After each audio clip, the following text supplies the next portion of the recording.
And we'll see who will come out of the Oriole dugout. Could be John Lowenstein. We don't know. That's who it's going to be. Brother Lowe. And he'll get a great hand from this crowd here. Heading into the 1972 season, the Angels were eager to see if and when their new young right-hander would live up to his potential.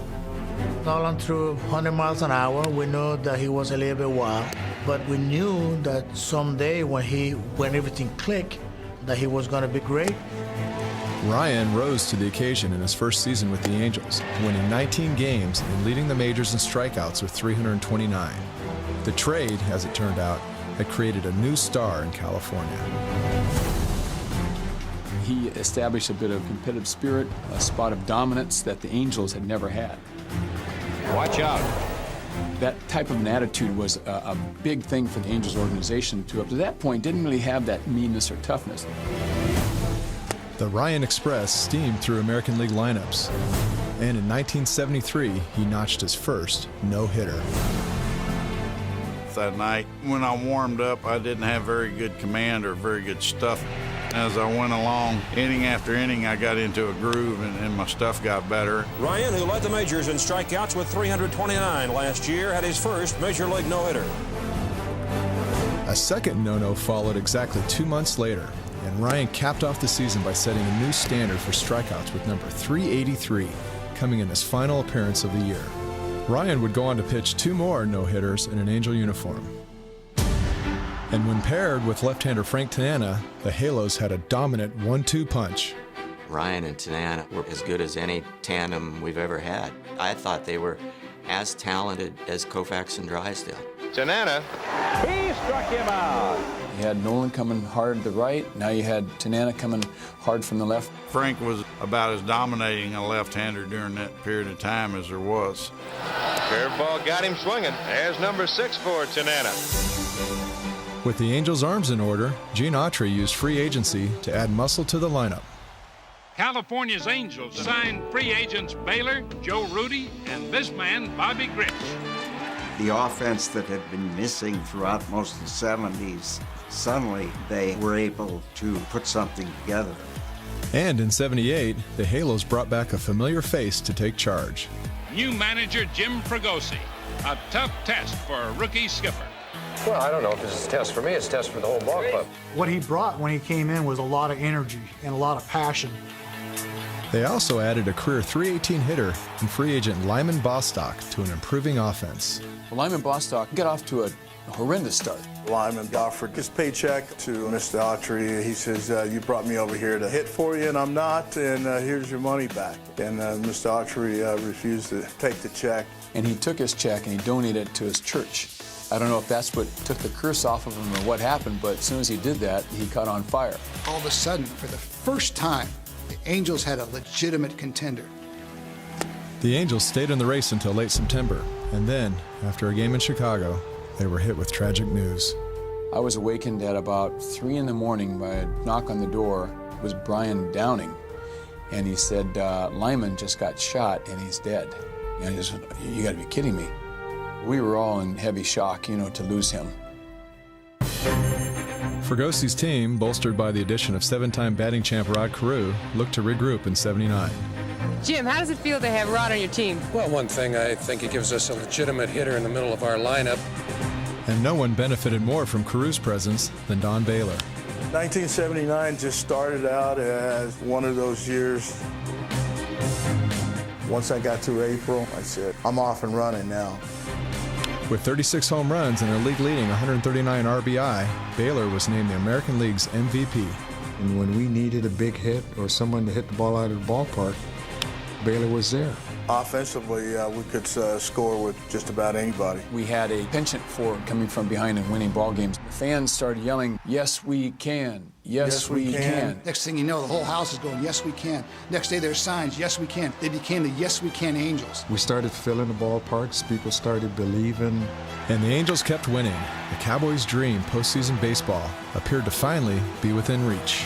Now it's up to Darrell Porter, and the man who has sat and looked for 19 years in hopes that someday that he would see his ball club be the Western Division title holder. Gene Autry has to be a man that is awfully proud as Porter sends it to Carew.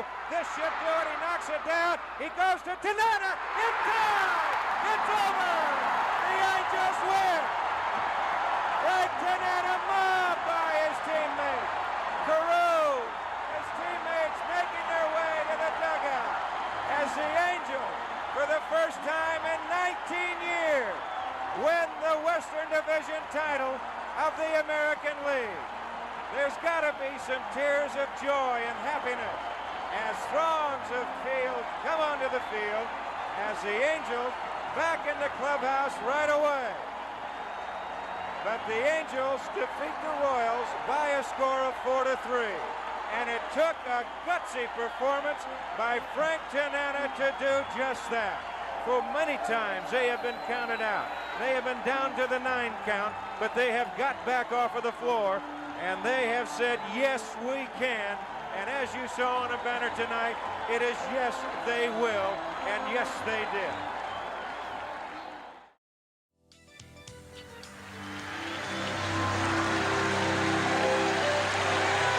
$1979. Isn't that what you think of when you see Doug DeCinces? What a night that was. June 22nd, when Orioles magic was born. The Birds were down in the ninth, 5-4. 35,000 fans sounded like 50,000, roaring with enthusiasm. 1-1 by Jovik. Here's a fly ball to deep left field. Get out of here! Get out of here! Go on! Home run! Every Oriole is at the plate. DeCinces, a 2-run homer. The Orioles win the ball game, 6-5. The home run electrified the town, compelling 45,000 fans to show up the next night to make it happen again, and it did. In the 10th inning, down 6-5, Eddie Murray blasted a 3-run homer, and that was only game 1 of a doubleheader. Terry Crowley delivered a game-winning hit in the 8th to sweep the Tigers and to sweep the Orioles fans off their feet. A precursor to these dramas had occurred 2 weeks before on a sunny Sunday against the Texas Rangers. Reliever Jim Kern, one of the league's best, entered in the 9th inning to preserve a 4-3 win. But a miracle comeback ruined his day. By the way, the Texas Rangers announcer just happened to be John Miller. He has hit 335 home runs. He's going to bunt. Third base side. Kern has nobody to throw to. He throws it down the left field line. 1 run scores. Humphrey holds it third, and it's 4-3. After a double play tied the score, the king of swing, Terry Crowley, batted. 9th inning, 4-4. The pitch. Drive to right center. Oliver going back. It's all over. Baltimore wins it. Terry Crowley has won it in the 9th inning. Ken Singleton enjoyed a terrific year with 35 homers and 111 RBI, and Mike Flanagan did his best bulldog imitation on the mound with a Cy Young Award-winning performance.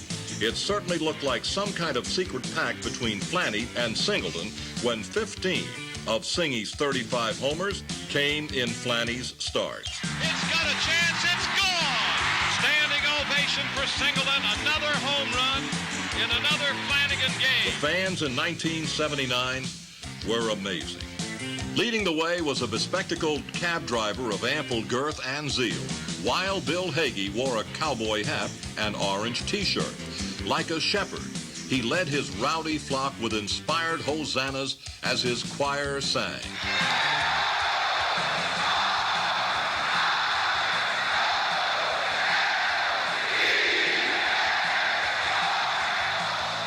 Three-run homers were Earl Weaver's most famous weapon, but his secret weapon brought victory one hot August night.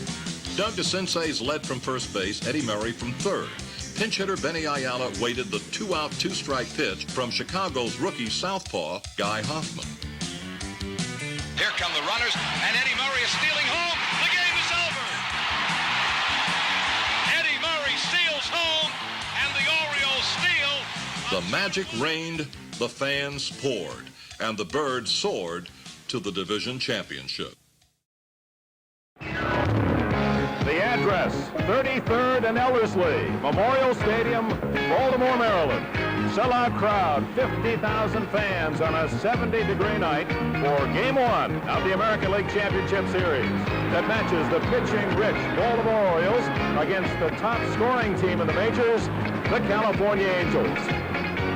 Hello, everyone. Dick Enberg here. Welcome to Game 1 of the American League Championship Series that does indeed match the East against the West, and as it should be in a classic confrontation, good pitching against good hitting. The Orioles got here by way of the arm. 3.28 team ERA.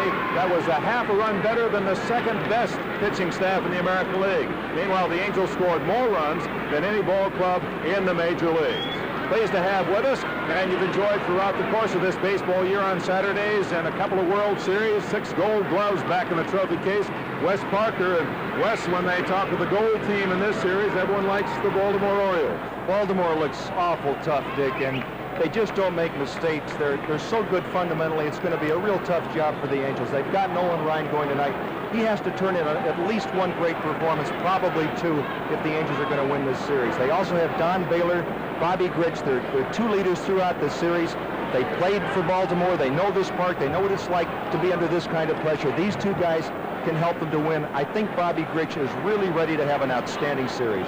Joining us with his expert comments and also his effervescence, the now manager of the Detroit Tigers, and of course it seemed like he was around on television with his series every fall with the Cincinnati Reds.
what a year Don Baylor had. The pitch to Baylor is high and inside. 296 average, 36 home runs, 139 RBIs. The California Angels leading candidate for MVP. 1 ball, the count from Palmer to Baylor. There's a high fly ball out to center field. Bumbry's got the eye on it, puts the glove up, and Baylor flies out to center field, and the California Angels are retired, but not before picking up 1 run on 1 hit. And at the end of half inning of play, California 1, Baltimore nothing.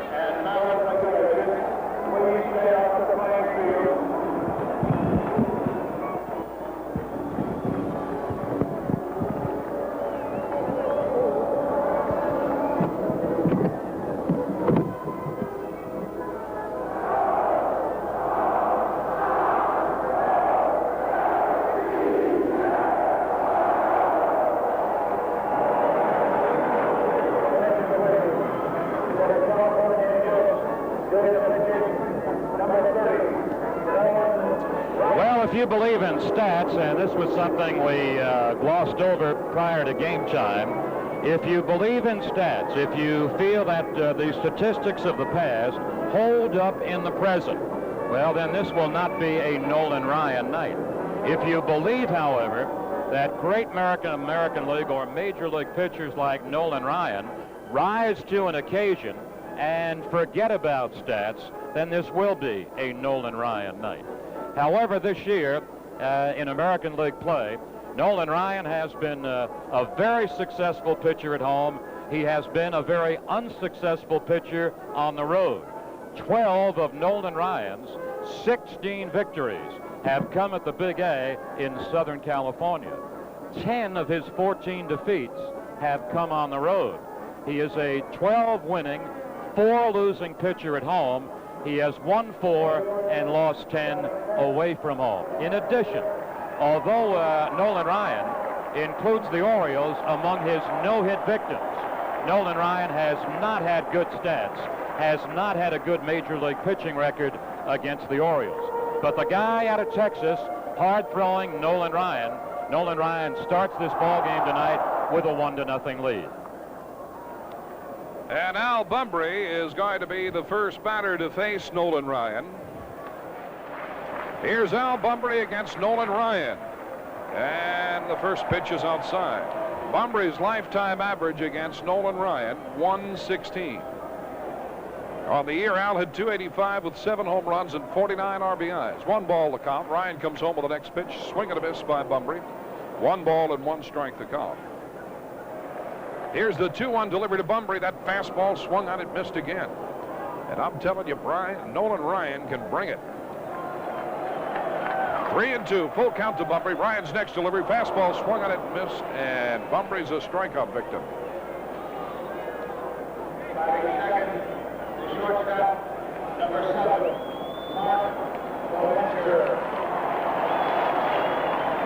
Here comes Mark Belanger. Now, Mark on the year does not have a very impressive batting average, 167.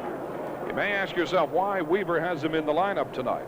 Well, Ryan and Belanger have gone at it a number of times over the years, and Belanger has a pretty respectful average against the likes of Nolan Ryan. He's a 295 hitter. First pitch from Ryan, the fastball just breaks over the outside portion of the plate for a strike 1. The 1-1 pitch to Belanger, high fly ball, fading foul down the right field line and into the seats. The 1-2 pitch to Belanger, and it's a call, strike 3, and Belanger knew it. So Ryan has struck out the first 2 men he's faced. Now the Orioles candidate for most valuable player, Ken Singleton. Ken Singleton, a 295 average, 35 home runs, 111 RBIs. Ryan to Ken Singleton, batting left-handed, call, strike at the knees. Here's the 1-1 delivery, and that one's fouled back. 1-2 the count to Singleton. The next delivery, swing and a miss, and Ryan has struck out the side. 3 up and 3 down, and at the end of a full inning of play, the score is California 1, Baltimore nothing.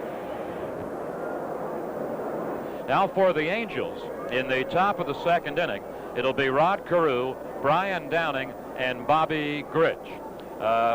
Palmer started the game in strong style, got Miller on a ground ball to first, struck out Carney Lansford, but then gave a fat 2-2 pitch to Dan Ford, who homered over the fence in left center field.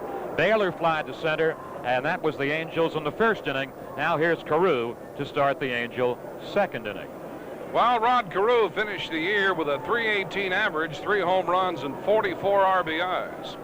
Palmer's first delivery to Carew, it's a called strike at the knees. Against Oriole pitching, he was a 190 hitter. 1 strike the count, Palmer's changeup, and it's over the plate at the letters. 2 strikes, 2 quick strikes to Rod Carew.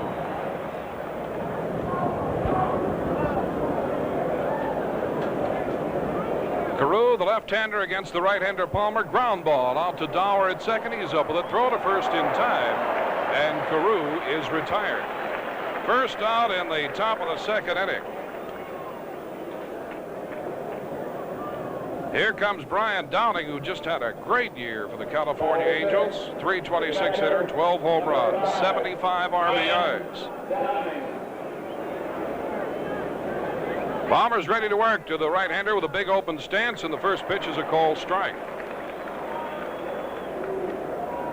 Downing third in the American League in hitting with that .326 average. Palmer's delivery, there's a ground ball on 1 hop up to DeCinces, the throw to first in time, and Downing is retired.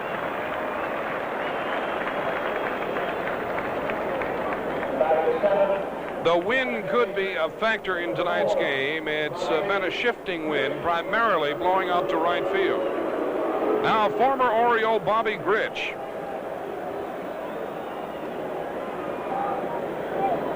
Grich, another one of the Angels with a great year, .294 average, 30 home runs, 101 RBIs, career highs for Grich. A .235 hitter for the Angels against Oriole pitching with 1 home run. Palmer's fastball is a called strike right down the heart of the plate. And does Palmer respect Bobby Grich, not just his batting abilities, but as a baseball player? The next pitch, a changeup from Palmer, right over at the letters, a beautiful pitch, 2 strikes the count. 1-2 with 2 outs. Palmer's sidearm delivery, a little looper right out to Dower behind the bag at second. And Bobby Grich and the Angels are retired. At the end of an inning and a half, the score remains California 1 and Baltimore nothing.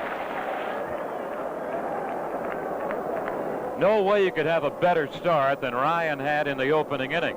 Struck out Bunbury swinging, struck out Belanger looking, struck out Singleton swinging, and so he had 3 strikeouts to begin the ball game.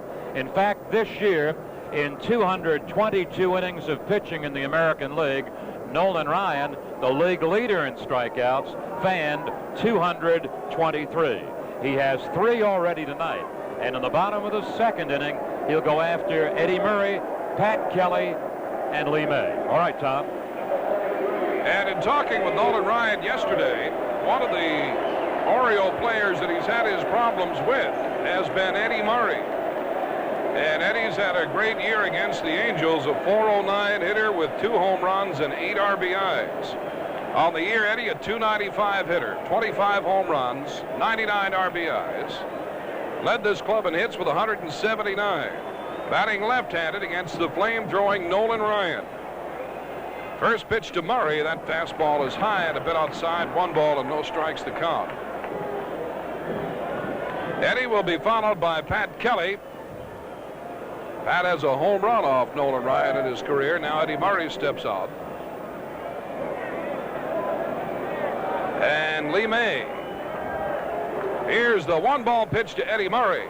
And that fastball sailed outside. 2 balls and no strikes to count. If you're going to get to Nolan Ryan, you better get to him early. There's not a pitcher in baseball. There's not a pitcher in baseball history that's had a better record going into the 9th inning, 8th and 9th innings. He's only lost 2 games in his career. Next pitch, fastball is high. Nolan Ryan on preparing for the Orioles. Well, I haven't prepared any different for them than I do anybody else. I'll go out and pitch my type of ball game, and hope that it's enough for us to win. They have some good hitters, and there's some guys that have done well off me in the past, and I think guys have to go out and make good pitches. I don't think that they have a fat ball club that you can make mistakes and expect to win with. Nolan Ryan on the Orioles, and the next pitch to Murray is in there for a called strike. Not the kind of team you can go out against, make mistakes, and win. 3-1 the count to Eddie. Ryan's pitch, and he fouls that one back into the press area. So the count to Eddie Murray is full. And we'll see if Nolan Ryan's going to come after Eddie Murray with that heater. The 3-2 pitch, payoff pitch on the way to Murray again, swing and a miss. And Nolan Ryan has now struck out 4. As Eddie Murray did just what Frank Robinson said he shouldn't do in our pregame show with Frank. In the Frank Robinson show, he went after a bad pitch. When he struck out the side in the first inning, Nolan Ryan achieved that for the 152nd time in his career. And he struck out the first batter here in the bottom of the second, Eddie Murray. He now faces Pat Kelly.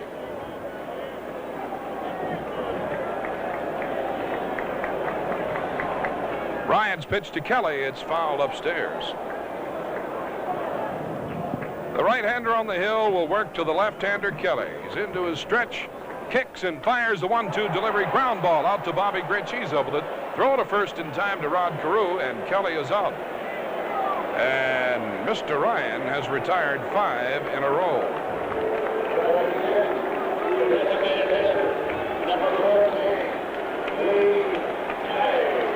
Well, you just heard Rex Barney announce Lee May into the game. 2 out, nobody on. The first pitch to May, swing and a miss. 1 strike pitch to May, swing and a miss as Lee was going for the fences again.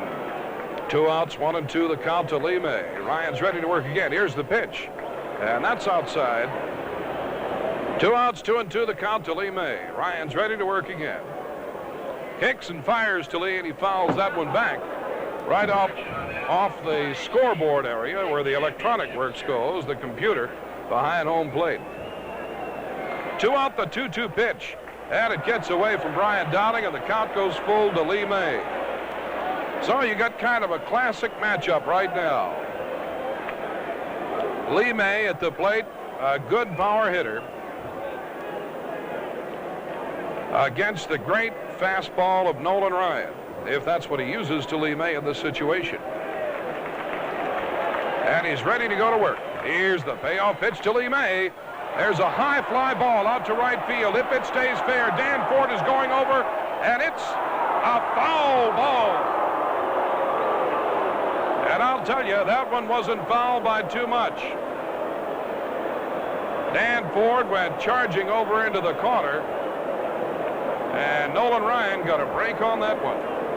Tom, without a wind blowing tonight, and it is a very strong wind into the right field corner. Without that wind blowing, the ball would have stayed fair. It would not have made the seats. It might have been in the right field corner. It might have been playable by Dan Ford. Well, there's no doubt about that, Bill, because it was just fouled by about 2 feet or so, and there is a pretty good wind whipping over into the right field area. Well, they'll do it again. 2 outs, 3 and 2, the count to May, and here comes the pitch from Ryan, swing and a miss. He's now struck out 5 out of 6, and at the end of 2, the score remains California 1, Baltimore nothing. The Ford home run has the Angels ahead 1-0. Now in the Angel third, Larry Harlow, Jim Anderson, Rick Miller, and Tom Marr. Thank you, Bill O'Donnell. Larry Harlow, who was with the Orioles until the trading deadline when the Birds decided to keep Benny Ayala and sent Larry Harlow out to California for a minor league player. Well, Harlow's fortunes have turned around in California. Palmer works to his former teammate who bats left-handed, swing and a miss. Harlow is a .241 hitter with 15 RBIs for the California Angels. That doesn't tell you the story, though. Since July the 6th, he's been batting .348. Larry Harlow grew up in the Oriole organization. Played in the bigs for a couple of years with the Birds and had to leave a lot of close friends. But one of the reasons he didn't mind was the fact that his wife was from California. Ground ball down to Eddie Murray. He's got it. Steps on the bag at first, and Larry Harlow is retired.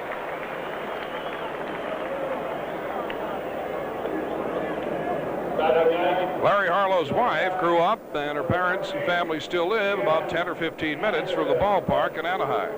Here comes Jim Anderson. Did well against the Orioles this year, a .318 hitter, 7 for 21. On the year, .248 hitter, 3 home runs, and 23 RBIs. We're in the top of the third inning. California leading it 1-0. The pitch from Palmer, it's right in there for a called strike. The only hit in the game off Palmer came off the bat of Dan Ford in the first inning. Next, delivered to Anderson. Oh, Palmer took something off that one. Beautiful pitch, called strike 2. Anderson just sat there and looked at it go by. 2-2 delivery, and that one's fouled upstairs behind the plate, so the count remains 2-2. Now Jim Palmer wants another baseball in the game. Looks like he's got about 6 or 7 baseballs tonight he's been unhappy with. Now, a couple of times this year, umpires have tried to throw him out the same ball again. Here's the 2-2 delivery. There's a ground ball on the high hop to Belanger at short. Throw to first in time. And Anderson's retired. Oh, 3 or 4 times this year, the home plate umpire getting a little exasperated with Jim Palmer. Will try to throw him back out the same baseball he said was, there was something wrong with it. And time again, Palmer just hums it right back and says, don't give me the same one. First pitch, swing and a miss on the Palmer fastball. 1 strike to count. Palmer gets a sign from Dempsey. And Rick Miller, who's had his best year with the bat, that .293 average, awaits the 1-2 delivery. There's a soft ground ball to Sensei, cuts in front of Belanger. Now Belanger picks it up, throws to first, not in time. An easy, soft ground ball just by the mound to the left of the mound. It was on the way to Belanger. DeSensei cut over in front of Mark Belanger, didn't make the play on it. Belanger got the glove on the ball, threw to first, but not in time. And now Palmer's got a runner on first, and Carney Lansford is up. Palmer looks to the runner at first. Here's the first pitch to Miller, and it's high. First pitch to Lansford, rather. It's high for ball 1. Now Jim Palmer doing a little manicuring out on that mound. Erected Monday by Pat Santarone. They played football here on Sunday. Next pitch outside, gets away from Dempsey, and Miller's going to go down to second base and hold up. Runner off second base is Rick Miller. Lansford's up. 2 balls to count. Palmer's next pitch, it's high and a bit outside. 3 balls and no strikes to count. The Morgan State Marching Band entertained before the game tonight and really put an electrifying mood into this place. And then there was just a great rendition of the national anthem by another group from Morgan. Palmer didn't like the second baseball he got, and he got still another. He's finally got one that he can handle. 3 balls, no strikes. The count to Lansford. Look to the runner. The next pitch, it's outside. Bill? Tom, some people might wonder, how come some pitchers never change baseballs? How come a guy like Palmer, sometimes, as he has done here this inning, changes balls so often? In Palmer's case, everything has to be right. In Palmer's case, the grip of his fingers on the ball just has to be right. He's entitled to have a change of baseballs. That's his game to work, and he's entitled to do whatever he wants. Jim Palmer is a perfectionist, both off the field and on the field. Now here comes Ford, who homered for the only run of this game, and again the Oriole infield against this right-hander moves way over to the right side, and they'll give this fellow the left field line. Well, he didn't need it last time. He went deep. Runners off first and second. The first pitch is outside. Palmer trying to work out of a jam. 1 ball the count. Here's the pitch. There's a line drive out into left field by Singleton for the base hit. It's off the wall. 1 run is home. And the other runner will hold up at third base as Ford doubles down the line in right field to do more damage to Jim Palmer, scoring Rick Miller, and Lansford goes down to third base. And the Angels lead this game by a score of 2-0. And we'll get some activity underway in the Oriole bullpen.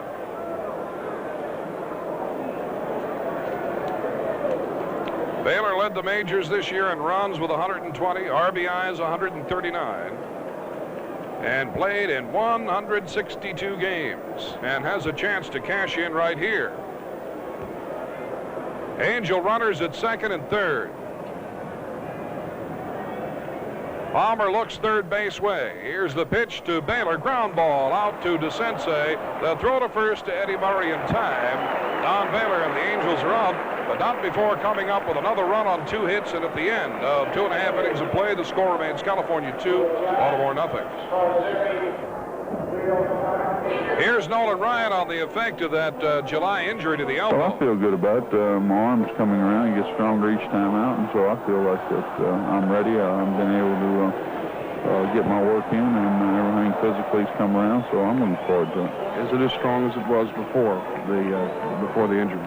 I don't think so. I don't think that I'm throwing quite as well as I did before the injury, but also the fact that I've been pitching and trying to get strength back in, and under a lot of stress, I think it's going to take a little longer. Well, you heard Nolan Ryan. He says he thinks it's going to take a little longer to get that arm back into 100% condition. Well, the way he's working tonight, it looks like the arm has come around and then some. Ryan has faced 6 batters and has struck out 5. And he now faces Doug DeSensei to lead off the bottom of the third for the Orioles. California leads it 2-0. An off year for DeSensei, who's been bothered much of the year by a back injury suffered early in the year. The 2-1 delivery. There's a high fly ball. Popped him up down behind first base. Shallow right field. Grich coming over near the line and dropped the ball. And it's a fair ball. And Doug DeSensei will hold up at second base. DeSensei may have been able to go to third. Rod Carew went back on that. Bobby Grich came over, and just at the foul line, and there is an umpire right out there. Greg Koss is out there. Grich came charging over. He put the glove up. He was just in fair territory and hit the glove and fell into foul territory. And DeSensei is on second base, and the Orioles get a break. Tom, there is nobody in the American League who plays second base. A Paul Molitor of Milwaukee included, a Rich Dower of the Orioles included. There is nobody that goes back on a pop fly like that better than Bobby Grich. I would think the wind in one part caused Bobby Grich to misplay that pop fly. Here's the pitch to Dempsey. It's a called strike on the fastball from Nolan Ryan. DeSensei is the runner at second base. Look to the runner, the next pitch. There's a little looper out into left field. Harlow's coming in under it. Puts the glove up, makes the play, and Dower is retired.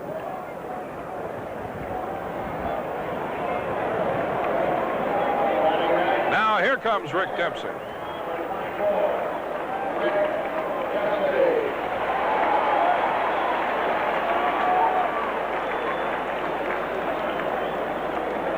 Ryan has yet to give up a hit tonight.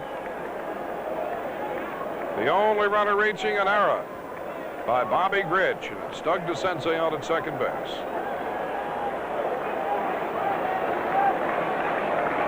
The pitch to Dempsey, and it's outside for ball 1.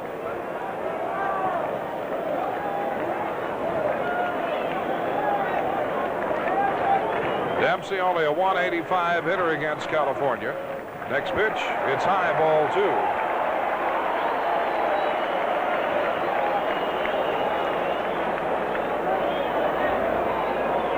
Angels lead it 2-0, picking up single runs in the first inning and again in the third. The Orioles threatening, 1 out, 2 balls the count to Dempsey. Popped him out foul over behind the Angel dugout and into the box seats. Ryan looks to the runner, the 2-2 delivery. High fly ball out to left field. That one might be out of here, and it's off the wall. Dempsey is headed to second. DeSensei will score easily, and it's a 2-1 game. A drive deep to left center field. Another inch or so, and it would have been a tie ball game.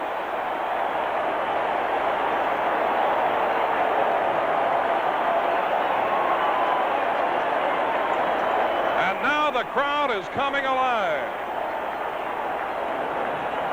And Brian Downing is going to go out and have a few words with Ryan.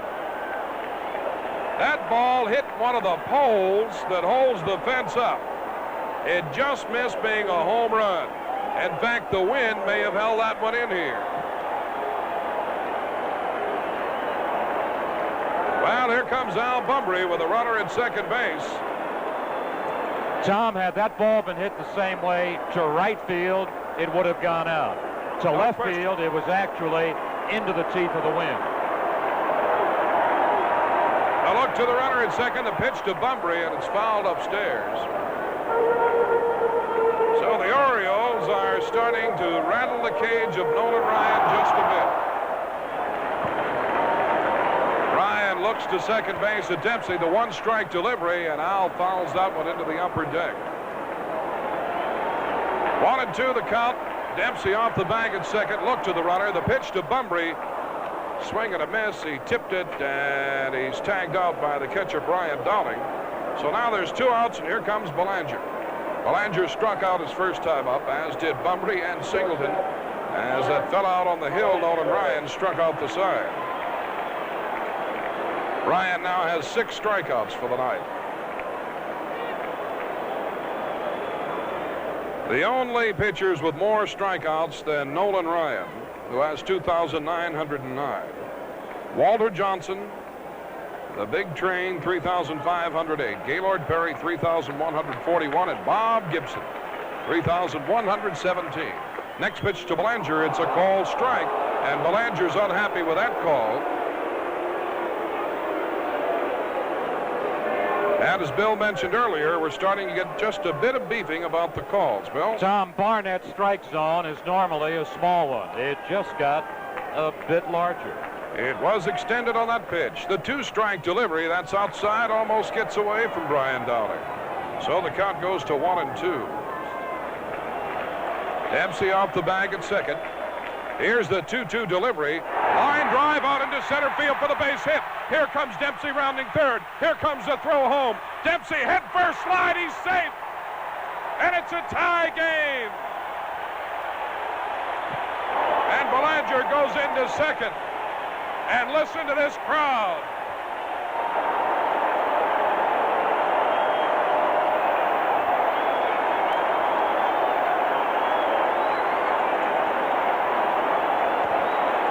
Rick Dempsey, at best, has average speed. A better throw by Rick Miller, and he was kind of shallow in center field when he made the throw home. A better throw by Rick Miller might have caught Dempsey at the plate. Miller did not have a strong throw. If anything, it was a weak throw. We have a 2-2 tie. You're right, Bill. The throw was weak. It was up the line at third and out in front in fair territory in front of the foul line. And Dempsey went head first in, and we got a tie game, and Ken Singleton's up. Belanger's at second. Way outside is the first pitch from Ryan. Almost gets away from Downing. And Belanger holds up at second, and now we're going to see the California pitching coach for the first time tonight. Bill?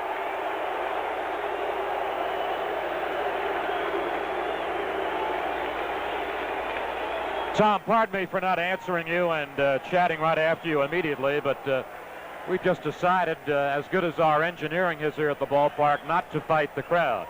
We don't have to fight it right now. But I would guess you're thinking, how come a Nolan Ryan in the first 2 innings can strike out 5 of 6 batters and suddenly fall apart a bit and begin to weaken in the third? Well, we got a couple of observations. Number one, he struck out a couple of Oriole batters on 3-2 pitches. All his strikeouts in the first 2 innings were on fastballs. He is not throwing quite as hard now in the third. Next pitch to Singleton. They popped him up, but it's into the seats upstairs behind home plate. Nolan Ryan looks in to get his side from Downing. Looks back to Belanger. The pitch to Singleton. It's low. 2 balls and 1 strike to count. Next pitch to Singleton. Foul shot up into the seats in the upper deck off the third base line. 2-2, the count to Singleton. 2 outs. Belanger's at second base. Ryan comes home with the next pitch. It's high and tight. And he'll have to make this one a good one. Ryan lifetime at Memorial Stadium is 3-8 in 12 games.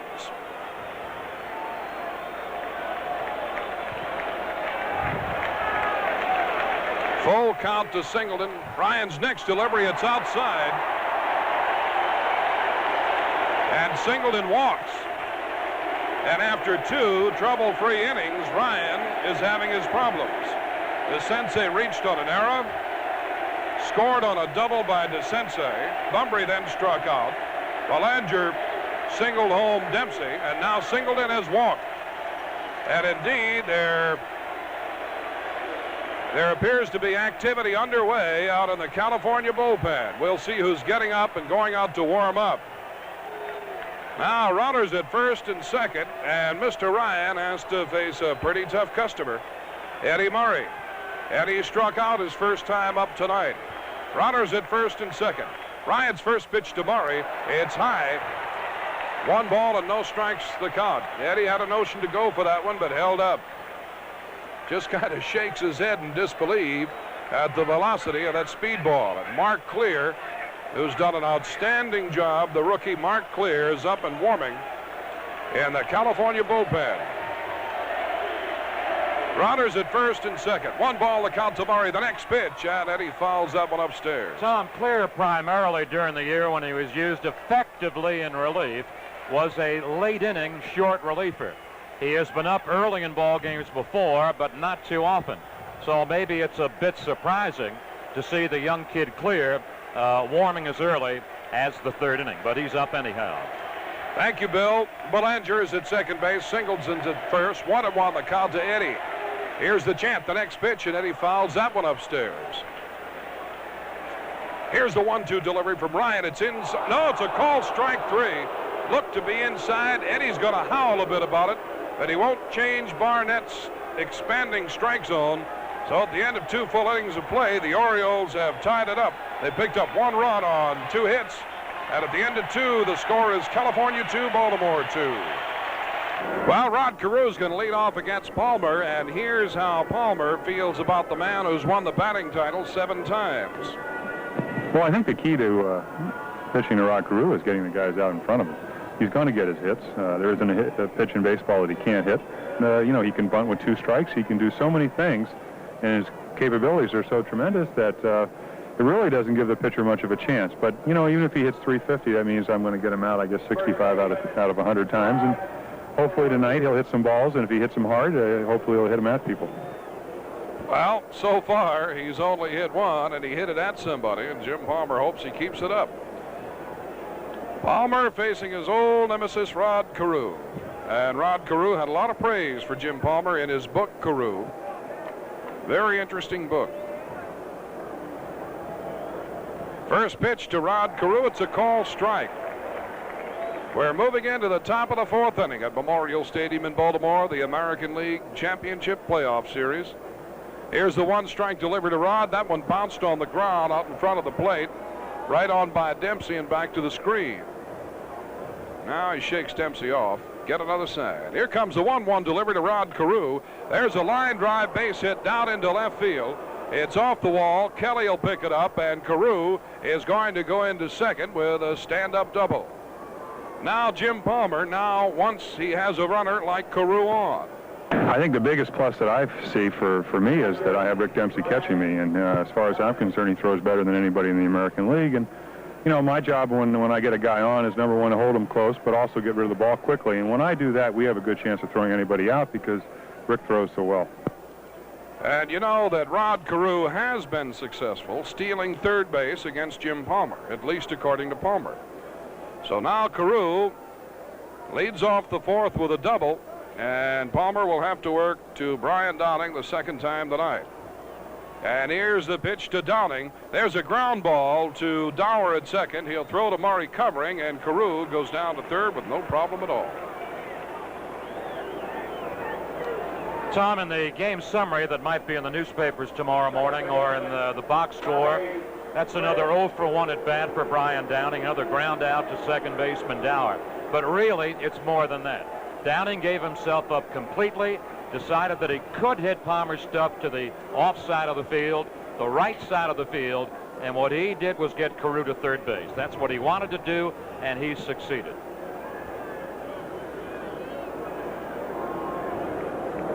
Well, now Bobby Grich is going to face Jim Palmer. You know, we recall seeing earlier this year Bobby Grich, or the play he missed, he made that error to drop one. I think it was against the Tigers. He went after a ball hit just like that and made a great catch down the line. Carew's at third base. First pitch to Grich, it's high. It almost gets away from Dempsey, and Rick says, I think I'll go out and have a little chat with Jim. Here's the pitch to Grich, and Palmer misses the strike zone. 2 balls and no strikes to count. Rod Carew is the runner at third base. The game is all tied up at 2-2, and we're in the top of the 4th inning. The best of 3 out of 5, the American League Championship Series. 2-1 pitches all the way, and it's high. 3-1 the count to Bobby Grich. 3-2 delivery, it's high, and Bobby Grich walks. Here comes the Hawk, Larry Harlow, and it is Sammy Stewart warming in the Oriole bullpen. Rod Carew is the runner at third base, and Bobby Grich is at first. Harlow grounded out to Eddie Murray his first time up. Swing and a miss on a curveball from Palmer. Bill? Tom, the way the infield is set up now, DeCinces tied at third, Murray holding on the runner, Grich at first with Carew at third, Belanger back deep, Dower second baseman playing halfway. The way it's set up right now, with a ball hit to third, if Carew runs home, they throw home. The ball is hit to short at second. They try to go for the double play and wrap up the inning. The pitcher's best friend, that DP, and Palmer'd like to pick up one right now. The pitch to Harlow, the left-hander, swing and a miss, strike 2. Harlow's in the hole, 2 strikes to count. Palmer's fastball, swing and a miss, strike 3, and sit down Larry Harlow. And for Jim Palmer, that's his second strikeout on the night. Now we'll see Belanger back up a bit at third base. And we'll see Jim Anderson for the second time tonight. Anderson grounded out to Belanger at short his first time up. Now, Anderson is a right-hander, but Kelly will play him well off the line. Palmer looks over to the first base area. Now we'll look in to get the sign. Here's the pitch. Popped him up. Out towards third base way. DeCinces now coming over into foul territory. Makes the catch. And the Orioles are out of this inning. And at the end of 3.5 innings of play, the score remains Baltimore 2 and California 2. Well, Nolan Ryan couldn't have started this ball game much stronger than he did. In fact, he retired. The first 6 batters he faced, 5 of whom he struck out. But then there was kind of crack in the barn door.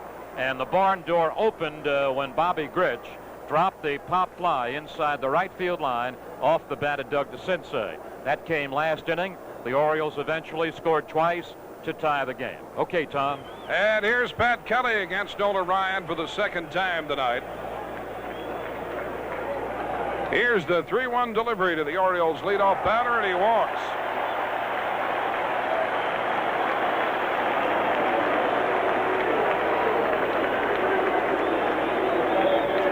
So Pat Kelly walks, and here comes Lee May. Tom, the radar gun knows better than we do up in the booth. But I have a suspicion from what we've been watching in the booth that Nolan Ryan is not throwing anywhere near as hard as he was in the first 2 innings.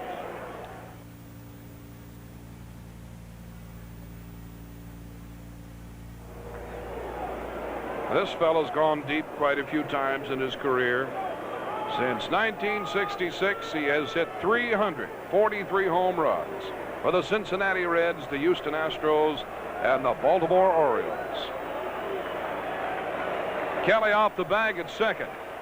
The pitch to May, way outside, it gets away from Downing, and Kelly will go down to third base. So the go-ahead run is now at third. Lee May facing Nolan Ryan, 2-2 the count. It's a 2-2 game. Kelly's the runner at third. The 2-2 delivery, swing and a miss as Lee May went after an outside pitch. And another strikeout for Nolan Ryan. Third baseman, Doug DeCinces. Well, Tom, when you tell somebody through the radio or around the ballpark, Nolan Ryan has 8 strikeouts in less than 4 innings, they say, well, the fireballer must be throwing pretty hard. Well, his 6th strikeout was a breaking ball. His 8th strikeout now to Lee May, a breaking ball, not a fastball. Earlier, he was striking out guys with the hard stuff. Well, here's DeCinces, and the pitch to DeCinces. Line drive out to left field, right into the glove of Dan Ford. Kelly tags up. He's headed home. Here comes the throw. Rich will cut it off. Kelly's home with a go-ahead run.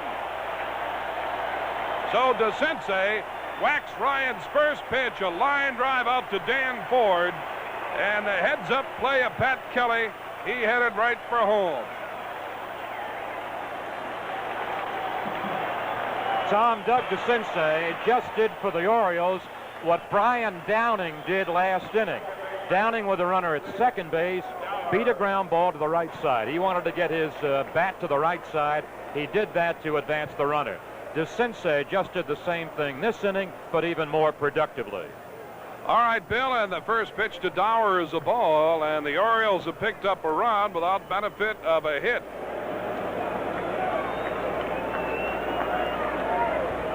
2-2 delivery. There's a ground ball out to short. Anderson takes it on the second up, throw to first in time, and Dower is retired 6-3, but the Orioles pick up another run.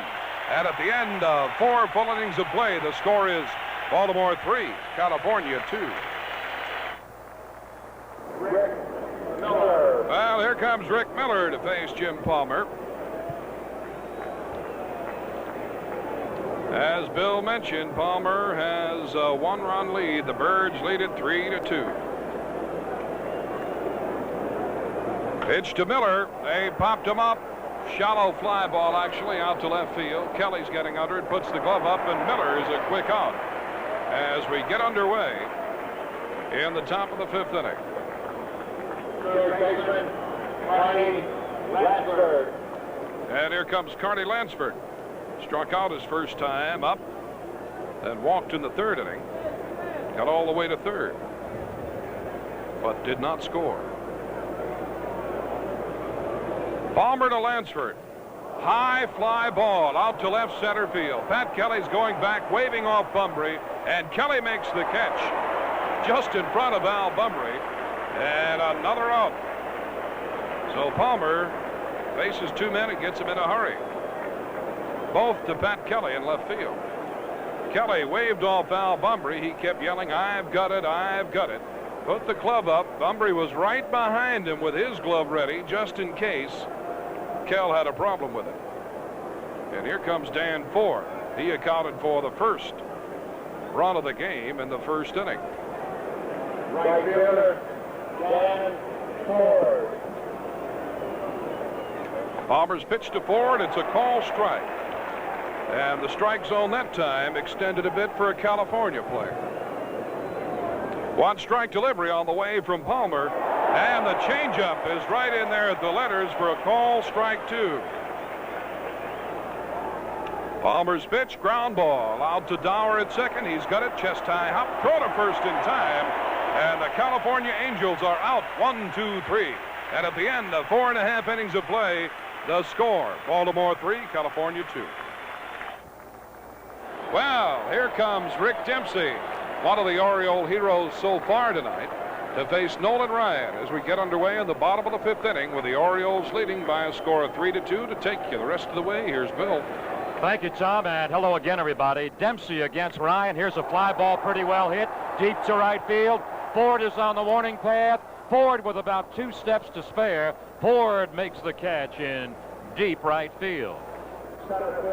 Dempsey is gone, and here's Al Bumbry, struck out on a 3-2 pitch in the opening inning, struck out on a 1-2 pitch in the 3rd inning. So he is 2 parts of Ryan's 8 strikeouts.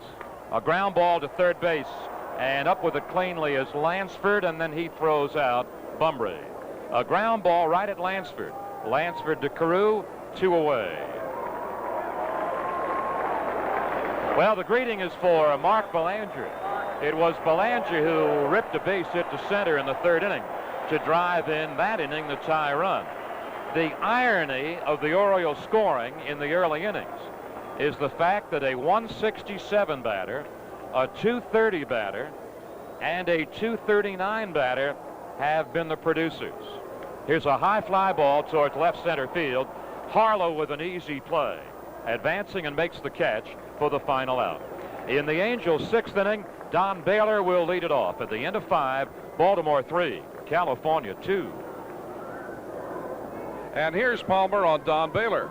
It really depends how Donnie's swinging. When he's hot, you almost have to pitch around him. He can hit any pitch at any time and out of the ballpark. And, you know, primarily likes the ball down and out over the plate compared to... But I don't usually pitch guys in. It really depends on what kind of fastball I have and what kind of control I have. I basically try to keep the ball in the ballpark and challenge him. And really what it comes down is my strength against theirs. My strength against theirs. Jim Palmer's strength against Don Baylor. Well, so far tonight, Don Baylor has not got to Jim Palmer. Flying out to center field and grounding out to 3rd. And we'll see that match of strength once again. Jim Palmer against Don Baylor, and here to kind of referee is Bill O'Donnell. Well, Don Baylor strong enough this year to be the #1 ball player in the major league in runs batted in, also the #1 man in the major leagues in runs scored. Baylor batting for the 3rd time tonight, sends a high pop fly to shallow right. The retreating Rich Dower is under it and makes the catch, falls down, and has he kept it in the glove? He has. The retreating Rich Dower played the pop fly over one shoulder, made the catch, then fell down on his knees, but did not lose the ball out of the glove. So Baylor is 0 for 3 right now tonight against Jim Palmer. Baylor retired, and here is Carew. Rodney has grounded to second and doubled into the left field corner. A fellow who is a real artist with a bat in his hand. DeCinces at 3rd, near the line to the grass, inside the bag. Palmer's high to Carew for ball 1. Carew is played over to the line a bit in left by Kelly, in straightaway right by Singleton. Swings and lines a base hit to right field. Carew 2 for 3 in the ball game, and the Angels now have 5 hits off Palmer in 5 1/3 innings. Carew stands at first base as he roped a base hit, a solid base knock to right, to bring up the catcher, Brian Downing. Downing, one of several Angels to have 70 or more runs batted in. His totals were 75. Here's a high pop-up near the mound.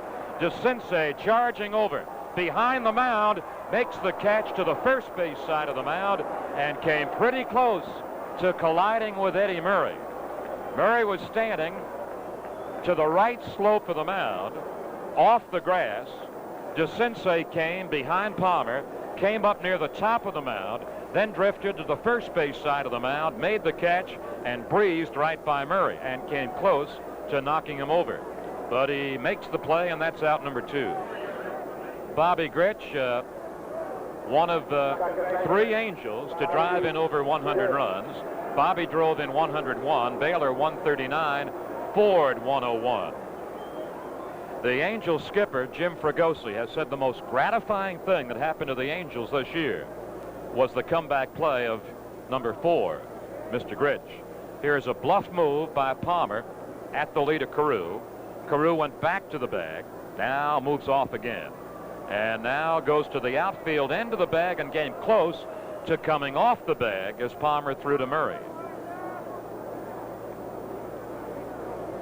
Now, Carew did run on the first pitch, which Grich fouled off. The count now is 1-1. What does Carew do? He stays. Here's a long drive to deep left center field. Kelly cuts over, dives, and can't make a play. It's on the warning path. Carew is around 3rd. Grich pulls in with a double as Carew scores to tie the game. Grich reached Palmer for a line drive double between the diving Kelly and the pursuing center fielder Bumbry. Grich really hammered it to tie the game. Carew scores the tie run. Grich at second with 2 out, and the batter, Larry Harlow, And that'll get action in the Oriole bullpen for the third time tonight.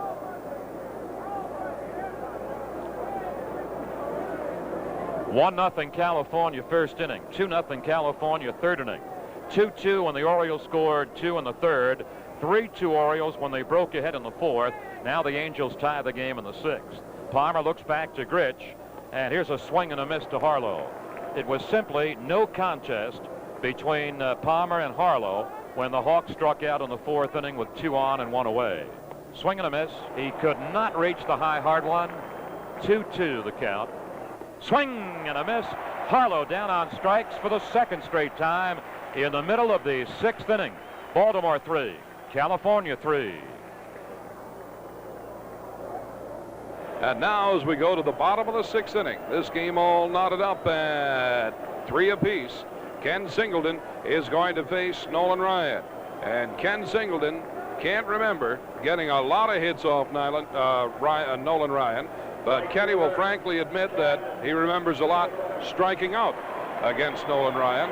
And so far tonight, Singleton has struck out once and has walked.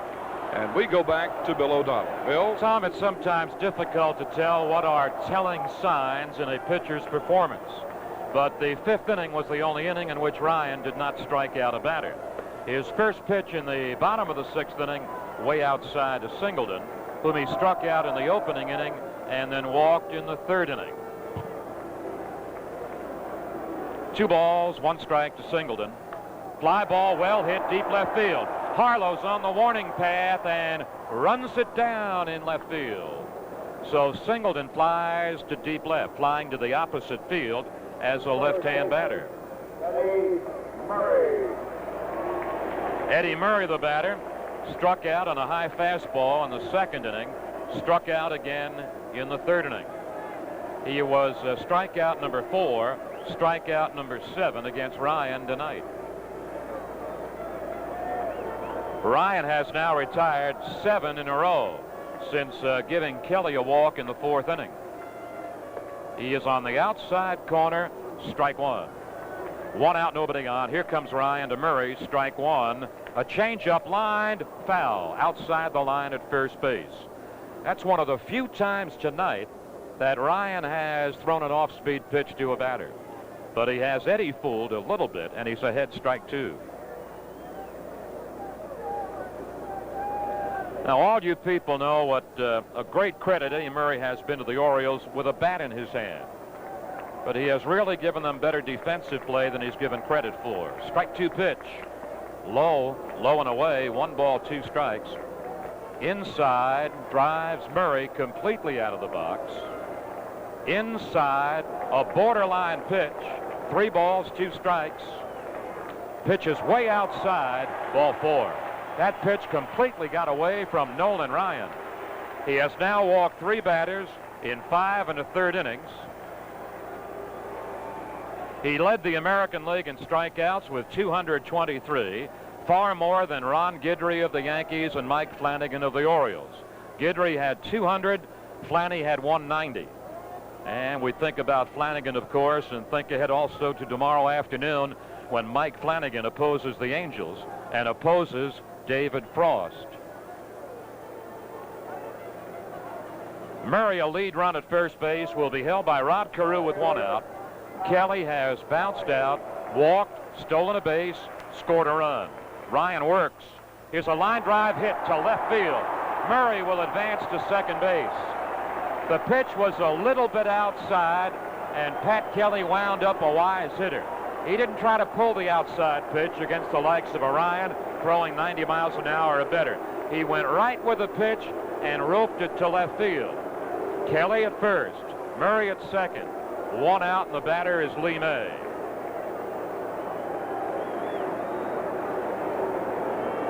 Lee May, definitely productive the first half of the year, but just as definitely not too productive the second half of the year. Tonight, he has faced Ryan twice, and it's been Ryan's game tonight against Lee May. Struck him out in the second inning on a fastball in, struck him out in the fourth inning on a breaking ball away. Here's a ground ball to third base. Up with it. They throw to second for 1. To first, they get a double play. Lansford to Grich to Carew for outs 2 and 3, and the 6th inning is over. The Angels' 7th inning will begin with Jim Anderson. At the end of 6 complete, Baltimore 3, California 3. Ladies and gentlemen, the answer to tonight's question will appear on the scoreboard at the end. Well, as we go to the top of the 7th inning, it's all knotted up at 3 apiece. The Orioles against the California Angels. These two teams will play here again tomorrow afternoon. Then they will charter immediately, 2 separate planes, of course, to the West Coast for games 3, 4, and 5, 4 and 5 if needed, at the Big A in Anaheim. Now, as we get underway in the top of the 7th, Jim Palmer will work to Jim Anderson, and we go back to Bill. Well, Anderson, the 9th batter in the California order, so that means Rick Miller and Carney Lansford right after him. Palmer's had complete success thus far against this right-hand batting youngster. Had him bounced to short in the 3rd and fouled to 3rd base in the 4th inning. He got Anderson to foul to DeCinces with men at 1st and 3rd and 2 out in the 4th inning. Now Palmer works, and it's a little bit under the knees for ball 1 as we begin the top of the 7th inning. Here's a high pop foul back towards the screen.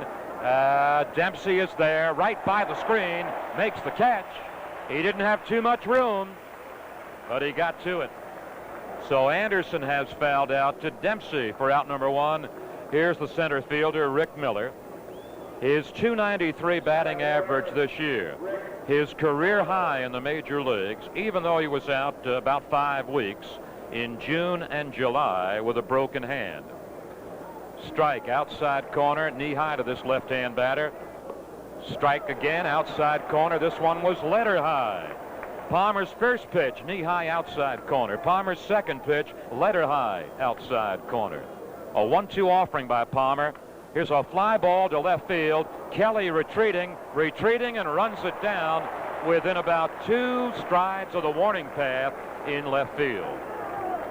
So Miller got on a fly ball to left after Anderson fouled to the catcher.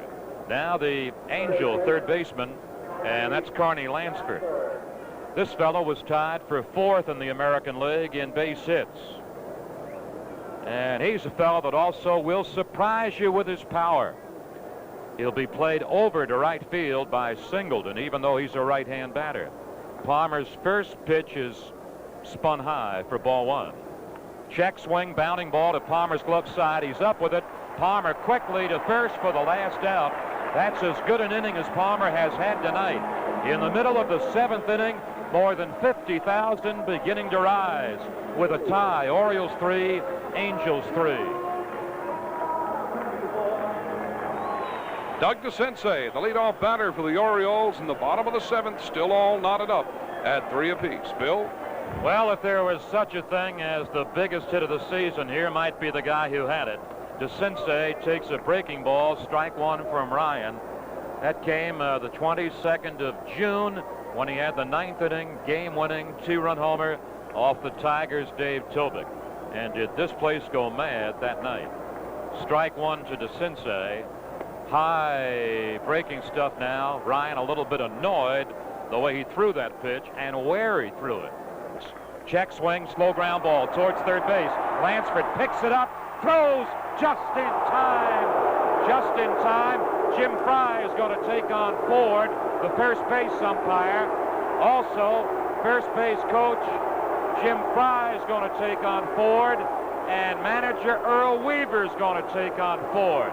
I believe their complaint is that Rod Carew came off the bag. I believe that'll be their complaint. When we see it on the replay, if we do see it, then we'll know if our feeling was correct. It was a close play at first base. I believe the throw had DeCinces beat, but Carew may have come off the bag. The replay indicates he came off the bag. The throw was in time, but the replay shows that his foot came off the bag. But DeCinces is out on a check swing, slow roller to first base. One gone, and here's Dower, who is 0 for 2 tonight. Way outside, it's ball one to to Dower, who flied to left in the third, bounced to short in the fourth. Ryan to the right-hand batter. Dower on the 1-0. Sends a line drive, hit to left field, just by the reach of the shortstop, Anderson. Anderson began to cut to the hole of the infield, reached out the glove hand, and couldn't get to the line drive. So Dower sends a base hit to left. Dempsey coming up. Both times up tonight, Dempsey has drilled the ball deep. He pushed right fielder forward to the warning path for a fly ball in the fifth and doubled off the fence in left in the third to knock in a run. We're in the bottom of the seventh inning. This is game one of the American League Playoff Series, and it's a 3-3 tie.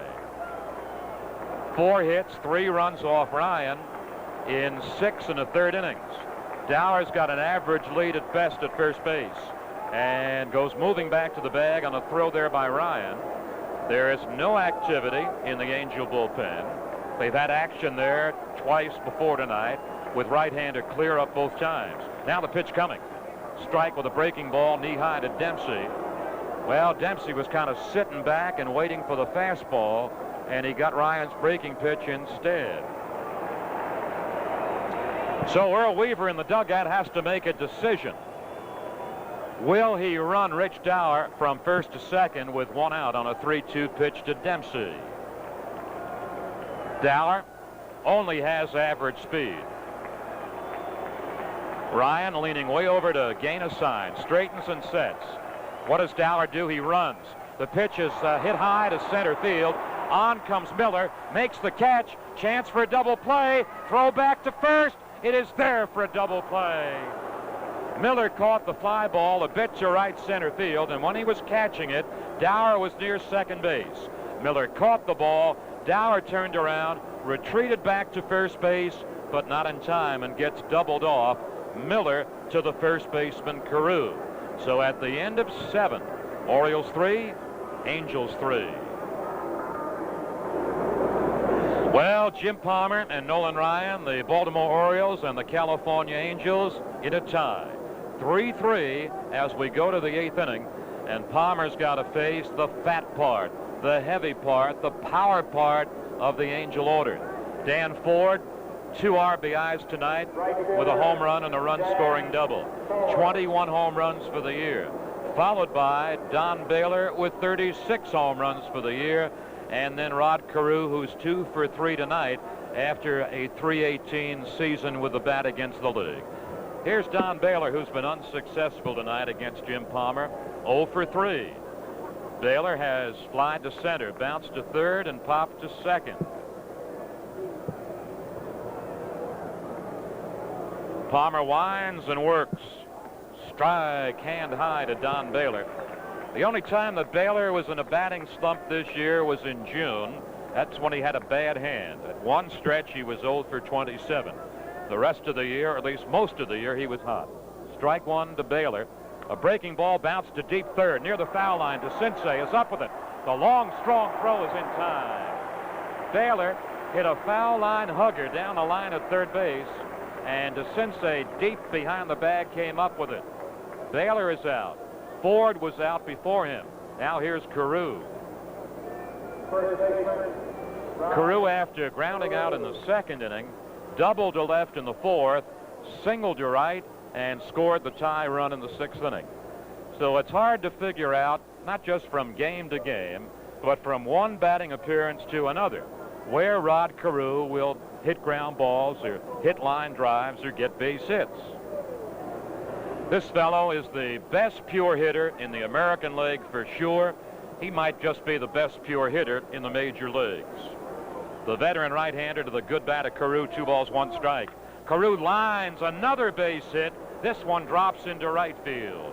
So Carew, who only had 4 hits in 21 at-bats against the Orioles this year, Carew is 3 for 4 tonight. Here is Downing, who is 0 for 3 tonight.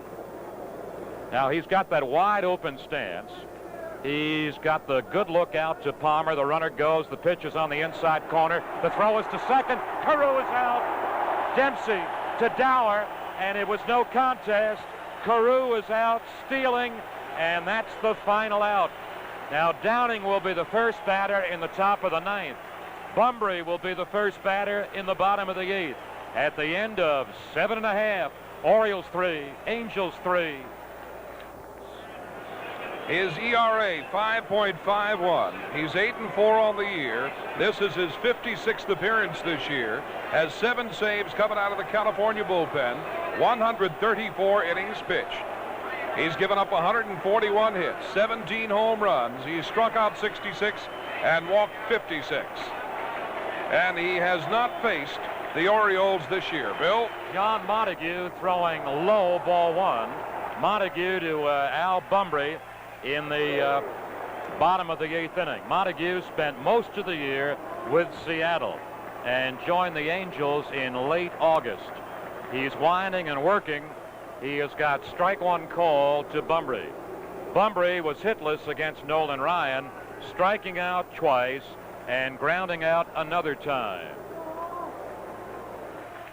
Sends a fly ball to the gap in left center field, and the left fielder gets over there. Harlow runs it down. Harlow was late breaking to left center field. Harlow was late seeing the ball come off Bunbury's bat, but the wind held it up, and Harlow runs it down. 1 away, and now Belanger will face Montague, a young fellow who grew up in the Oriole organization, acquired by the Angels the 30th of August from Seattle for an undisclosed amount of cash. Montague, really a big surprise to help out the Angel bullpen. Now with 1 out, he faces Belanger. A slider finds the outside corner, strike 1. Montague, in his first 8 Angel appearances, saved 5 games, and he won 2. 2-2 to Belanger. A ground ball slowly to the right side. Second baseman Gritch comes up with it, and he throws out Belanger, and we have 2 gone. And we'll also pause for station identification on the Orioles Baseball Network. Ken Singleton hitless against Nolan Ryan. And Singleton, like Bunbury and Belanger ahead of him, facing Montague for the first time tonight. Works to Singleton with 2 out. Line drive to short, caught head high by the shortstop Anderson. Caught that quickly for the final out. The 8th inning is complete. Baltimore 3, California 3. As we get underway in the top of the 9th of this 3-3 game, here again is Bill. All right, Tom, our 1 starting pitcher has already been pulled, and that was Nolan Ryan. The other starting pitcher, the smooth operating Jim Palmer, is still on the scene, and he'll go to Brian Downing in the top of the 9th. Strike 1 call to the right-hand batter. Downing was at the plate when Carew had the base hit in the 8th inning and then got thrown out stealing. So Downing is up to begin the 9th. Big wide open stance to the third baseline. Strike 1 pitch. Sends a high foul ball towards first base, and a box seat patron has a souvenir just behind the Angel dugout. 1-2 to Downing. A ground ball chopped slowly to short. Belanger pulls it down, chest high. His throw is there, and Downing has gone by a step or 2. Belanger to Murray, short to first. So as Downing now is 0 for 4. Here's Bobby Gritch, who is 1 for 2 tonight. A run-scoring double. He's also walked and popped up.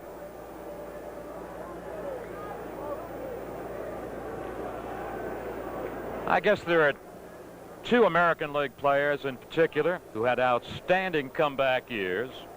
The fine veteran left-hander of the Minnesota Twins in his first American League season, Jerry Koosman, and Bobby Gritch also. 1 out, nobody on. Palmer to Gritch. Fouled back of the plate on a late swing by Bobby. Popped up in the 2nd, and Palmer walked him in the 4th. Gritch doubled in the tie run in the 6th inning. And we've not had a run scored since the 6th inning. Here's a fly ball well hit to deep right field. Singleton is on the warning path, makes the grab in deep right. The wind carried that ball a good distance to right field. 2 up, 2 out. Here's Larry Harlow. He sends a one-hopper to short. A knee-high hop for Belanger, and he throws out Harlow. 3 up, 3 down, top of the 9th. Eddie Murray is going to start the bottom of the 9th. Baltimore 3, California 3. Well, they're up in section 34 again. They're going to get this entire park going in another Orioles cheer, and we'll let you take a listen to it if they do. This game has come down to the bottom of the 9th inning for the Orioles. It's a 3-3 tie. And the leadoff batter for the Birds, Eddie Murray. And the chants begin, Eddie, Eddie, Eddie. Murray, a strikeout victim twice tonight, and he has walked. And we'll go back to Bill. All right, Tom, the Orioles send up in the bottom of the 9th inning the young man who did the best job of any Oriole hitter against Angel pitching this year. Tonight, however, Eddie Murray is 0 for 2 plus a walk, but facing John Montague for the first time tonight. Murray struck out in the 2nd inning, struck out in the 3rd, walked in the 6th inning. Those appearances against Nolan Ryan. The left-hand bat of Eddie Murray against Montague in the bottom of the 9th. In the dirt, ball 1, and bounced right by the catcher Downing. Low again, ball 2. 2 balls, no strikes. Montague winds and delivers. Strike. He paints the outside corner. Swings and can't get to it. The count is 2 balls, 2 strikes. Montague has a sign. Works 3 balls, 2 strikes. He is ball 4. The winning run in the 9th inning with nobody out. Trots to first base with Eddie Murray, and the batter is Pat Kelly. It was Kelly who scored the 4th inning run to give the Orioles a 3-2 lead. Then the Angels tied the game in the 6th inning. Now we're in the bottom of the 9th, tied 3-3. Lee May is on deck. Murray with a 2-step lead at first. The set by Montague. The pitch to Kelly. Out of the mid of Downing, and Murray had a notion to go to second base and then twisted around and came back to first base. Here's the 1-0 to Kelly. It's strike 1 called on the outside corner at Kelly's knees. He has a 2-ball, 1-strike pitch to make to Kelly, and here it is. It is strike 2 called. That was on the inside corner. Kelly was again turning as if to offer, as if to lay it down. Pulled the bat away. Thought the pitch was too close out of the strike zone. Barnett came up with the right arm. It's ball 2, strike 2. Swings and strikes out. Looks like he chased a pitch low outside. It looked like it might have been out of the strike zone. Now the batter will be Lee May. The pitch definitely was down and might have been outside. Montague hangs up his first strikeout in relief. Murray still at first base with 1 out. Lee May was not effective at all against Nolan Ryan. Struck out twice. Bounced into a double play in the 6th inning. But he's not facing Ryan in the 9th. He's facing John Montague. Montague picking up a sign and now sets. Delivers to Lee May. Strike. He chips the outside corner between the knees and the belt line. DeCinces is on deck. Doug, by the way, has figured in 2 of the Orioles' 3 runs tonight. We've got a 3-3 game in the bottom of the 9th with 1 on and with 1 out. Strike 1 pitch coming. High. 1 ball, 1 strike. Lee May had a notion to tomahawk that pitch, but checked his swing in time. He sets and looks to Murray. Turns and throws. They've got Murray picked off. Carew runs him towards second to the shortstop Anderson. Runs him back to Montague, and Montague, the pitcher, tags him out. So Murray was flat-footed and got picked off. Montague to Carew to the shortstop Anderson and back to the pitcher. So it is a 1-3-6-1 pickoff on Eddie Murray. The bases are empty with 2 out. The count is 1 ball, 1 strike to Lee May. Nobody on, 2 men out, a 3-3 tie in the 9th. Montague now will go from a full windup, kicks and delivers, swing and a miss. 1 ball, 2 strikes to May. If May gets on, DeCinces will have a turn.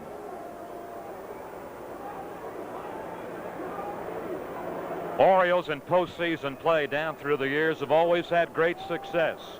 Matter of fact, they've won 24 times in playoff and World Series games.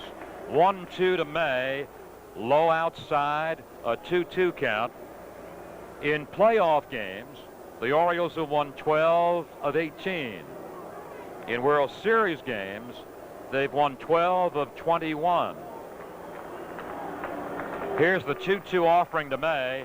Here's a high fly ball, fairly deep to right center field. Miller is called off by the right fielder, and the right fielder grabs it, and we're going to go extra innings in our first playoff game. At the end of 9, Orioles 3, Angels 3. Well, Nolan Ryan, the California starter, worked 7 innings and came out of the ball game, giving up some 4 hits and 3 runs. Jim Palmer, his opposing starting pitcher, comes out after 9 innings of pitching and gives the game over to Don Stanhouse. Stanhouse in the Angel 10th inning will face Jim Anderson, but it looks like Anderson will be called back for Willie Davis instead. Now the record on Palmer in this first playoff game, he had a good outing, gave up 3 runs, 7 base hits, walked only 2 batters, and he struck out 3. Palmer was really stronger in the final 3 innings than he was in the early innings. He had a big problem in the 3rd, a little bit of a problem in the 1st, pulled out of a real bad jam, 2 on, 1 out in the 4th inning, and pulled out of a jam also in the 6th inning. But in the 7th, Palmer faced only 3 batters. Faced 4 batters in the 8th inning, but got help when they got Carew for the final out, stealing, and then faced 3 batters in the top of the 9th inning. So Don Stanhouse, the bellwether of the Oriole bullpen, Don Stanhouse comes on the scene in the 10th inning. We might add that the last 2 times out in relief against the Angels, and that was in this park the 3rd week of July, in those 2 relief appearances, Stanhouse was effective. He appeared in 1 game that Martinez lost, Dennis that is, but did not give up a hit in 1 inning. He also came on for Sammy Stewart's victory and got the last 2 outs. In fact, he struck out Don Baylor with the bases loaded. So it's Stanhouse's game out of 1 bullpen. It is Montague's game out of the other bullpen. And Willie Davis will bat in the top of the 10th. Here's Tom Marr. Thank you, Bill O'Donnell, and good evening once again, everybody. Willie Davis, a pinch hitter for Jim Anderson to get things underway here in the top of the 10th inning in this 3-3 game. Stanhouse pitched to the left-hander, and it's a bit upstairs for a ball 1. 1 ball and no strikes, the count to the batter, Willie Davis. Stanhouse next delivery, swing and a miss. 1 ball and 1 strike the count. And if we get a chance, we'll let you hear Don Stanhouse talking about taking so much time in between pitches. Willie Davis has faced the Orioles twice this year, hasn't got a hit.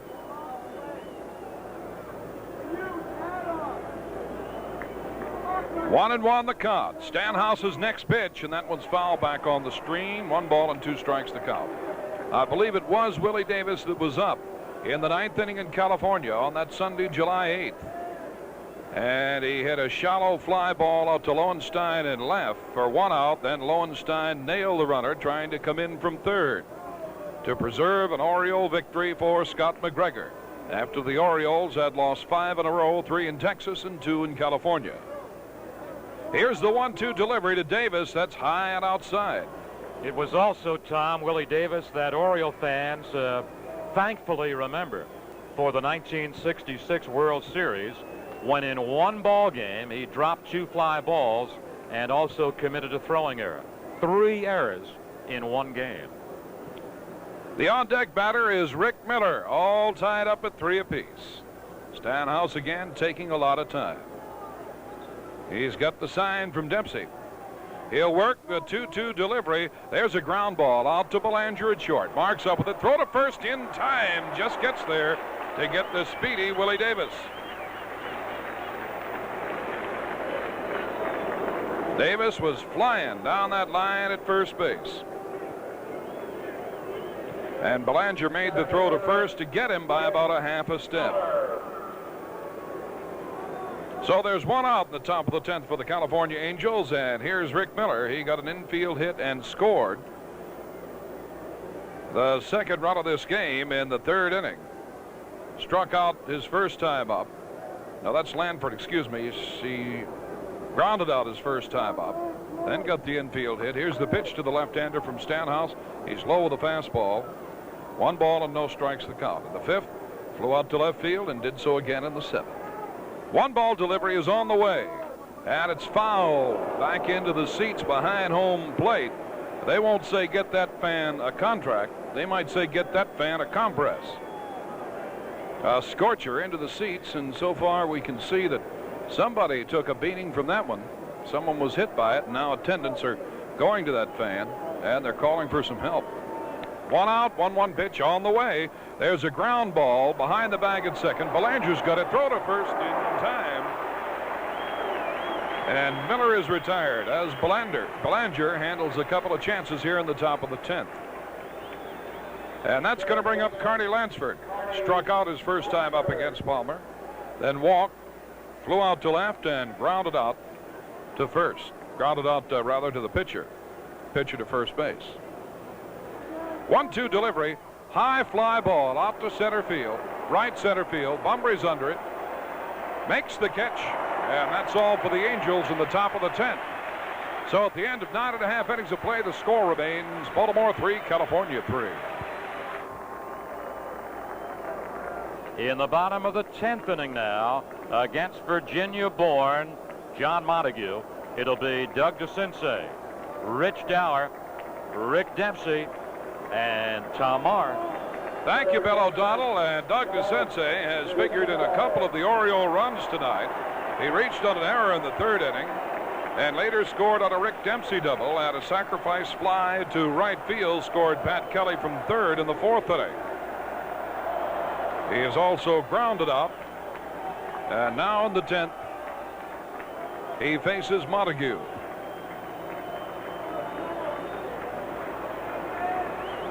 Three to 3. DeCinces, the leadoff batter. The first pitch to Doug. Ground ball out into left field for the base hit. So DeCinces is the winning run at first base. And there's activity out in the California bullpen. Here comes Rich Dower.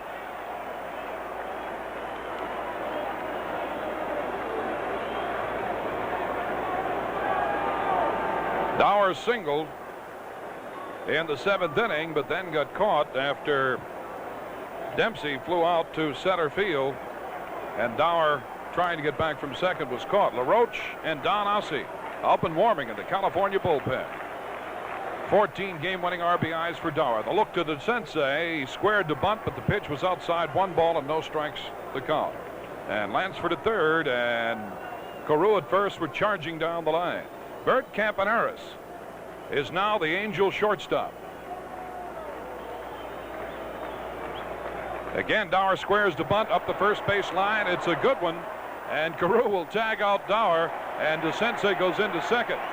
Rod Carew came down the line to pick up that bunt right up the first base line, and Dower ran about 10 steps and just came to a stop, and Rod tagged him out. DeCinces, the winning run, is now at second base.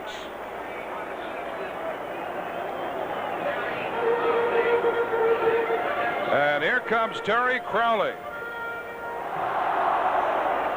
Crowley will pinch hit for Rick Dempsey. The announcement is now being made.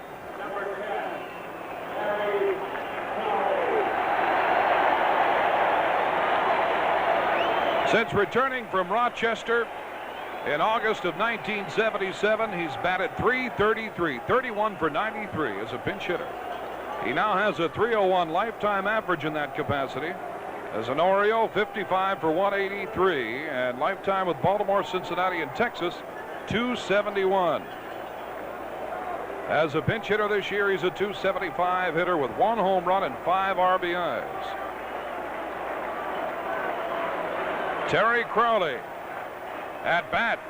The Crow is ready. Left-handed batter DeSensei is the runner at second base. The pitch from Montague, it's outside. Here's the pitch to Terry. There's a high fly ball out to right center field. Center fielder Miller puts the glove up, makes the play, and DeSensei holds at second base. So there are now 2 down. And Al Bunbury comes to the plate.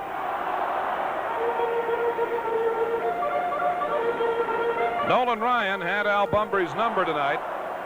He struck out his first 2 times up, then grounded out. And against the big guy Montague in the 8th inning, he flied out to left field. We're in the bottom of the 10th inning. It's a 3-3 game, and Doug DeSensei is the runner at second base. DeSensei singled to lead off the inning and went to second on a sacrifice by Dower.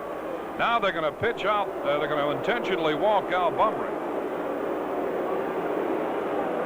to get to Mark Belanger. Ball 2.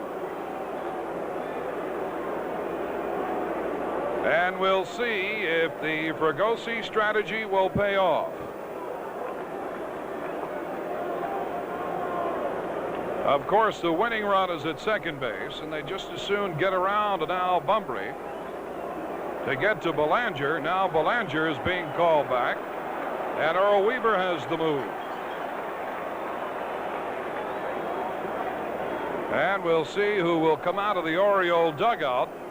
Could be John Lowenstein. We don't know. That's who it's going to be. Brother Lowe. And he'll get a great hand from this crowd here. John Lowenstein, the $20,000 man, as we like to call him, picked up on the waivers for $20,000. Listen to the announcement. Number 38, John Lowenstein.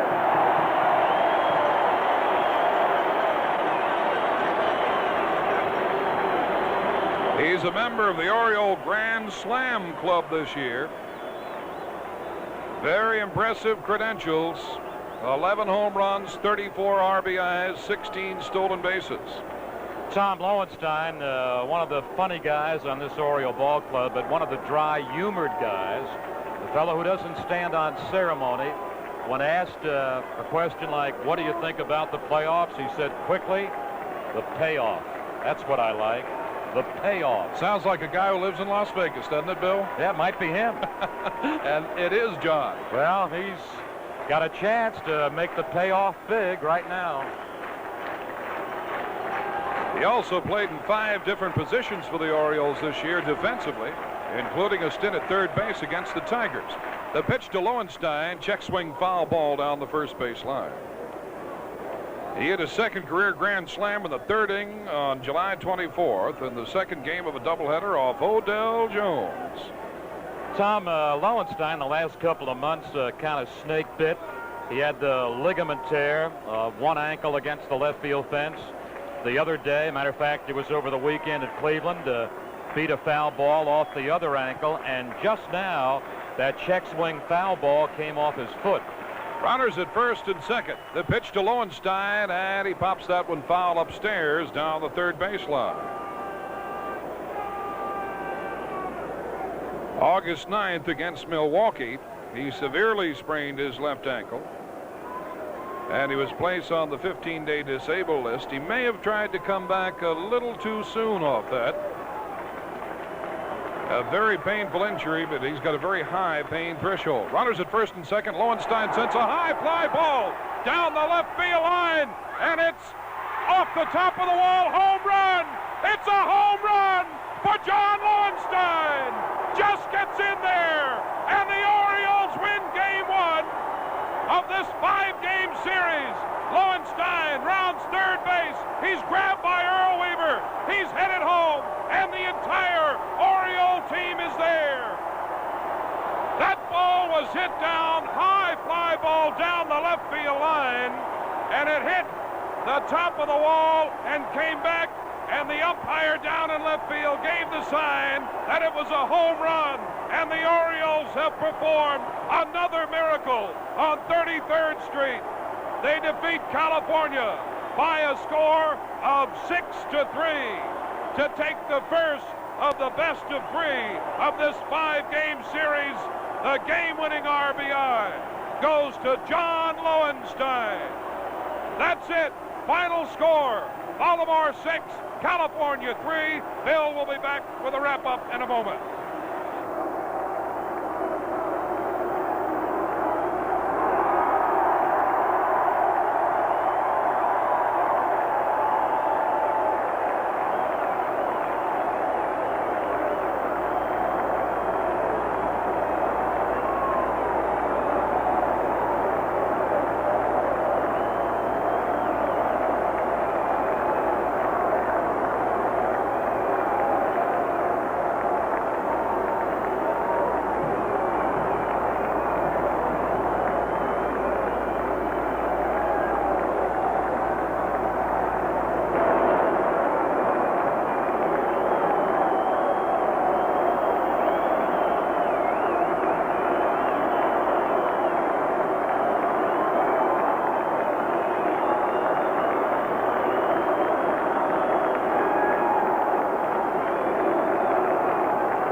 The curtain call request here at Memorial Stadium right now is for tonight's hero. Tonight's kind of surprise hero, but that really is no surprise. The way the Orioles have played this 1979 championship season. The curtain call request from over 52,000 in the ballpark tonight is for John Lowenstein. Lowenstein, if he's not coming out to the Oriole dugout right now, I'm sure is back in the Oriole clubhouse. And if somebody in the clubhouse would ask Lowenstein to come out, he would make more than 52,000 fans happy, delirious, pleased if he'd only come out. One other time this year, John Lowenstein at Seattle in the 9th inning with 2 men out, got a 3-run homer from John Montague.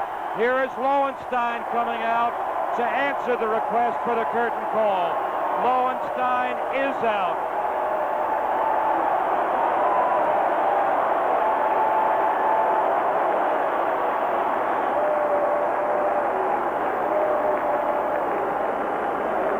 You know, never before in John Lowenstein's long major league career has he ever been with a winner. Hit well. Back. Home run. Lowenstein, a home run. And the Orioles win it 6-3.